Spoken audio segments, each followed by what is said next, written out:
Bonjour à tous. Alors aujourd'hui, je vais vous expliquer comment faire un cidre de pomme maison. Alors c'est très simple, c'est pas sorcier, il n'y a pas besoin de beaucoup de choses.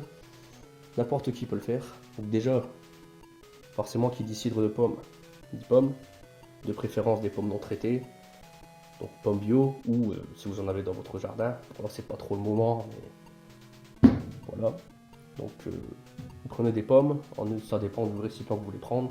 Si vous prenez un récipient, un grand bocal d'un litre 5, il vous faut en moyenne 3, 4, 5 pommes, tout dépend si vous voulez qu'ils soient fort concentrés ou non.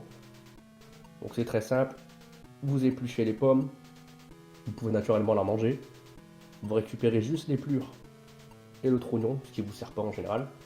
Vous le mettez dans le récipient, vous prenez, moi j'ai pris du sucre cassonade, donc sucre de canne, vous pouvez prendre n'importe quel sucre, mais le mieux c'est quand même un sucre brun. Vous mettez la quantité que vous voulez, vous mettez de l'eau, donc de l'eau en bouteille, surtout pas mettre de l'eau de robinet parce que ça n'ira pas du tout. Comme ça contient du chlore, la fermentation ne se fera pas correctement. Donc de l'eau en bouteille, peu importe laquelle, celle que vous voulez. Et vous le laissez reposer, si possible dans une pièce, dans une armoire ou quelque chose qui est à l'abri de la lumière si possible. Vous le refermez soit avec si vous avez un récipient avec un joint qui se ferme, ou vous pouvez mettre un torchon au-dessus avec une élastique ou autre, histoire de bien le fermer. Vous le laissez reposer 7 à 10 jours. Vous pouvez éventuellement aussi, si vous voulez vraiment avoir un cidre ou bien un gazeux, rajouter des levures.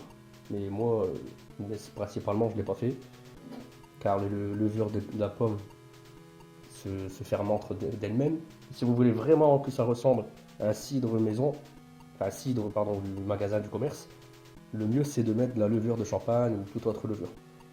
Et là aujourd'hui, ce que je voulais parler surtout, c'est ceci. Donc ça c'est du vinaigre de cidre. Donc après avoir fait, c'est pour ça que je parlais de ça avant, après avoir fait le cidre maison, il faut à ce moment-là, après les 7 à 10 jours, bien sûr quand je vais de le préciser, hein, quand vous faites le cidre, il faut le filtrer et le mettre en bouteille. Donc une fois qu'il a été mis en bouteille, vous pouvez le mettre, si vous voulez, dans un plus grand récipient, soit laisser le récipient ouvert et mélanger de temps en temps, ou un récipient fermé comme moi j'ai fait, mais qui contient quand même pas mal d'air à l'intérieur, et laisser 3 semaines, un mois, sans y toucher. Après, vous allez voir une espèce de quelque chose d'assez gluant dedans qui va se former, qui s'appelle une mer. Vous la laissez, et normalement, au bout de 3 semaines, vous pouvez laisser même un mois, 2 mois. Moi, j'ai laissé traîner en fait sur le côté, je l'ai complètement mis sur le côté. Et moi, ça s'est fait naturellement.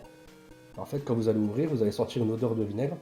Vous avez juste à filtrer tout ça dans une bouteille. Vous pouvez récupérer, vous allez avoir quelque chose de très gluant, c'est la mer. Vous pouvez la récupérer et vous en servir pour refaire un autre cidre sur le côté. Donc voilà, là c'est un vinaigre de cidre maison.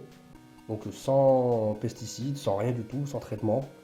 Donc il est très sain. C'est très bénéfique pour la santé. Ça peut vous aider si vous voulez perdre du poids. Vous prenez 2 cuillères à soupe dans un grand verre d'eau le matin au réveil. Ça va vous aider à détoxifier le foie. Ça peut vous aider à brûler aussi des calories. Ça peut aussi vous aider à vous tonifier un petit peu. Donc c'est très bon pour le corps. Par contre, pas d'excès, car ça peut faire l'effet inverse. Et surtout, l'utiliser avant les repas.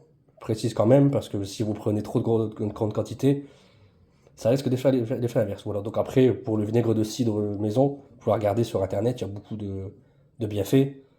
Donc voilà, moi je l'ai mis dans une bouteille comme ça, bon j'avais pas de récipient en verre sous la main. Donc voilà, je peux pas vous faire sentir malheureusement, mais je vous garantis que l'odeur y est. Vous avez l'impression d'ouvrir un vinaigre du commerce, quoi. Sauf que celui-là, il est naturel. Voilà. Abonnez-vous.